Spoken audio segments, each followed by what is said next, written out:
గర్భం ధరించగానే ఇంట్లో వారంతా ఆనందంగా ఉన్నప్పటికీ గర్భవతుల విషయంలో అలాంటి పరిస్థితి ఉండదు. వారికి ఎన్నో ఇబ్బందులుంటాయి. వాటిలో కొన్ని అప్పటికప్పుడు వచ్చి పోయేవి అయితే మరికొన్ని శాశ్వతంగా ఇబ్బంది పెట్టేవి. అలాంటి సమస్యల విషయంలో కారణాలు తెలుసుకోవడం ద్వారా బిడ్డకు సరైన పోషణ ఇవ్వడం సాధ్యమవుతుంది. ఆ కారణాలేంటో తెలుసుకుందామా?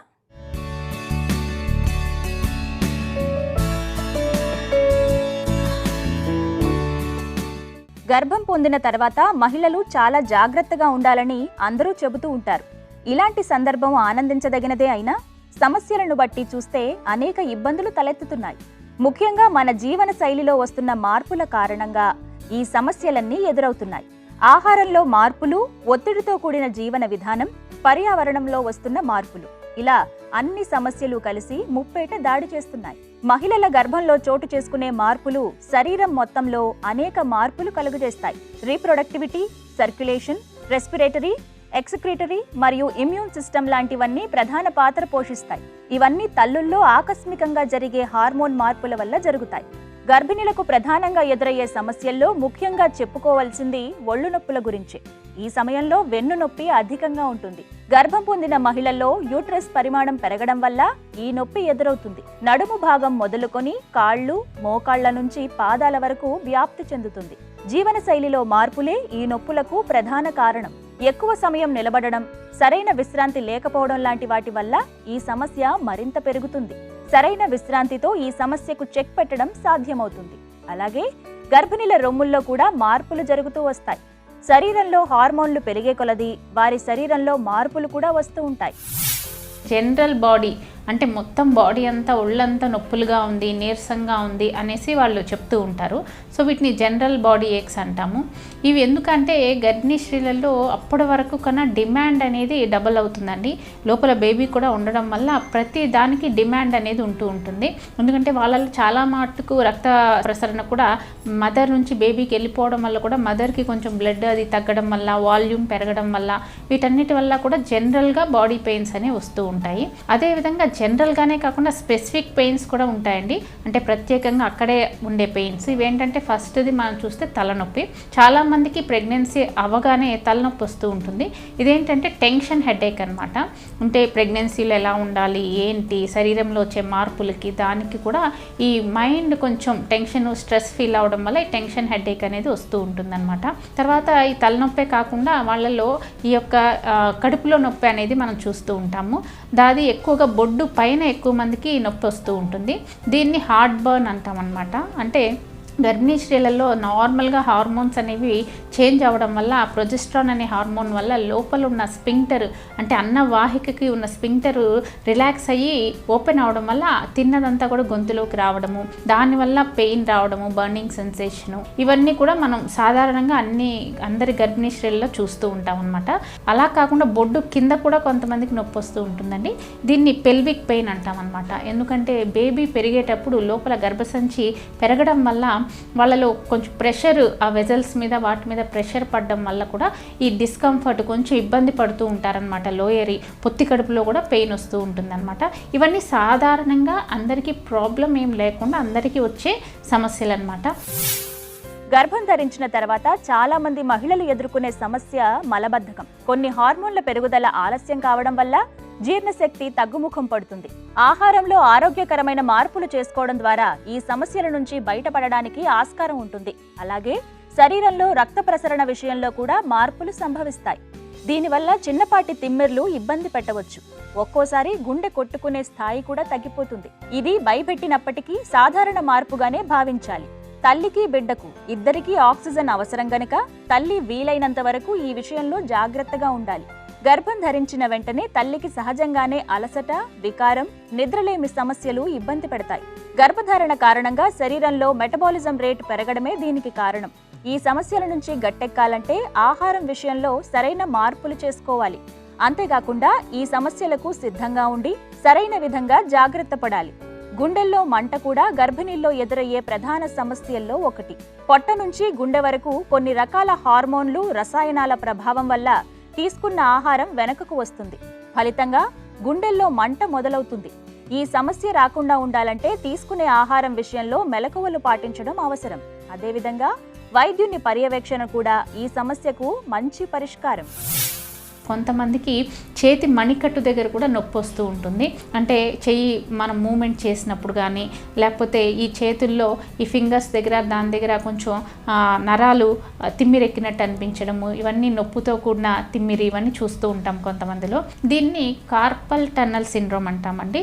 అంటే ఏంటంటే వీళ్ళు ప్రెగ్నెన్సీలో ఈ వాటర్ అనేది బాడీలో పెరిగిపోవడం వల్ల ఈ మణికట్టులో ఉన్న నర్వ్స్ నరాలు ప్రెస్ అవ్వడం వల్ల వాళ్ళకి కార్పల్ టన్నల్ సిండ్రోమ్ అనేది వస్తూ ఉంటుందన్నమాట.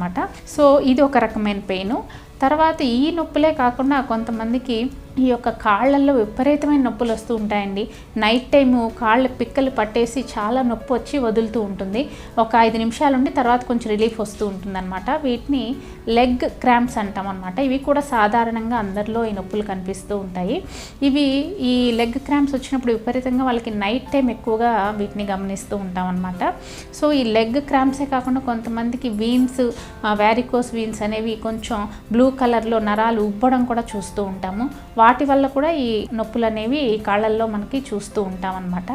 సో ఇలాంటివే కాకుండా కొంతమందికి ఏంటంటే ఏమైనా పైల్స్ అవి ఉన్నట్టయితే ప్రెగ్నెన్సీలో పెరగడం వల్ల మోషన్ వెళ్ళేటప్పుడు కూడా విపరీతమైన నొప్పి, బ్లీడింగ్ అవ్వడం కూడా మనం చూస్తూ ఉంటాం అన్నమాట. ఇవన్నీ ప్రెగ్నెన్సీలో అందరికీ సాధారణంగా వచ్చే మార్పుల వల్ల కలిగే పెయిన్స్ అన్నమాట. ఇంకొంతమందికి బ్యాక్ పెయిన్, చాలామంది నడుము నొప్పి వస్తుందండి, నడుము నొప్పి వస్తుందని వస్తూ ఉంటారు. ఈ ప్రెగ్నెన్సీలో మనకి ఈ స్పైన్, వెన్నెముక అనేది ఉంటూ ఉంటుంది. ఈ స్పైన్లో ఈ యొక్క ఆకారంలో మార్పు రావడం వల్ల వాళ్ళకి బ్యాక్ పెయిన్ అనేది వస్తుందన్నమాట. అదేవిధంగా ఈ గర్భసంచి అనేది పెరగడం వల్ల దానికి స్పైన్కి ఉన్న కనెక్షన్స్, లిగమెంట్స్ అనేవి కూడా స్ట్రెచ్ అవ్వడం వల్ల కూడా, తర్వాత హార్మోన్స్ అంటే రిలాక్సిన్ అనే హార్మోను ప్రెగ్నెన్సీలో ఉత్పత్తి అవుతుందన్నమాట. అది ఈ బోన్ జాయింట్స్ అన్నిటిని వ్యాకోచింపజేస్తుంది. దానివల్ల కూడా వాళ్ళకి పెయిన్ అనేది, బ్యాక్ పెయిన్ అనేది, లేకపోతే పెల్విక్ పెయిన్ అనేది, బోన్స్ జాయింట్స్ దగ్గర పెయిన్ అనేది చూస్తూ ఉంటాం అన్నమాట. సో ఇవన్నీ ప్రెగ్నెన్సీలో సాధారణంగా వచ్చే నొప్పులు అన్నమాట. గర్భధారణ సమయంలో వీన్స్ నుంచి రెక్టంలో వాపు, నొప్పి లాంటివి ఉంటాయి. ఫలితంగా దురద, నొప్పి మరియు బ్లీడింగ్ సమస్యలు ఎదురవుతాయి. దీనికి కారణం శరీరంలో ఉండే రక్తస్థాయి పెరగడమే. హార్మోన్లలో వచ్చే మార్పులు, ముక్కుల్లో నుంచి రక్తం కారడం, ముక్కు మూసుకుపోవడం లాంటి సమస్యలకు కూడా కారణమవుతాయి. అలాగే చర్మంలో వచ్చే మార్పులు కూడా అనేకం. ముఖం మీద మచ్చలు, నల్లని వలయాలు, ఇలా అన్ని రకాల చర్మ సమస్యలు ఎదురవుతాయి. ఇక గర్భిణీల్లో యూరినరీ సిస్టంలో వచ్చే మార్పులు కూడా ఇందులో ప్రధానంగా చెప్పుకోవాలి. కడుపులో బిడ్డ పెరిగే కొలది ఒత్తిడి పెరిగి ఎక్కువ మార్లు మూత్రానికి వెళ్లవలసిన పరిస్థితి ఏర్పడుతుంది. నెలలు పెరిగే కొద్దీ ఈ సమస్య పెరుగుతుంది. ప్రసవం తర్వాత ఇది సాధారణ స్థితికి వచ్చేస్తుంది. కాబోయే తల్లుల శరీరంలో వచ్చే అనేక రకాల మార్పులు ఈ ఇబ్బందులన్నింటికీ ప్రధాన కారణంగా చెప్పుకోవాలి. ఈ సమస్యల నుంచి బయటపడాలంటే ఎప్పటికప్పుడు వైద్యుల పర్యవేక్షణలో ఉండడం తప్పనిసరి. గర్భంతో ఉన్నామని తెలిసిన వెంటనే వైద్యుల సంరక్షణలో ఉండడం ద్వారా ఈ సమస్యలన్నీ ఎదుర్కోవడం సాధ్యమవుతుంది. ఒకవేళ టెన్షన్, హెడేకే వస్తుందంటే మీరు కొంచెం బాగా పడుకోవడము, మైండ్కి రిలాక్సేషన్ ఉండడము, మంచి యోగా, మెడిటేషన్ చేయడము, అలాంటి రెగ్యులర్గా చేయడం వల్ల దీని నుంచి బయటపడవచ్చు. గ్యాస్ ప్రాబ్లం అనేసి మీరు అంటూ ఉంటారంటే ప్రెగ్నెన్సీలో తిన్నదంతా నోట్లోకి రావడము, తర్వాత ఎక్కువగా పెయిన్ రావడము, బర్నింగ్ సెన్సేషన్ ఉండడము, వామిటింగ్ సెన్సేషన్ ఉండడము, ఇవన్నీ కూడా తిన్నది అరగకపోవడం వల్ల వస్తూ ఉంటుంది. దీనికి మీరు డైట్ అనేది చాలా ఇంపార్టెంట్ అండి.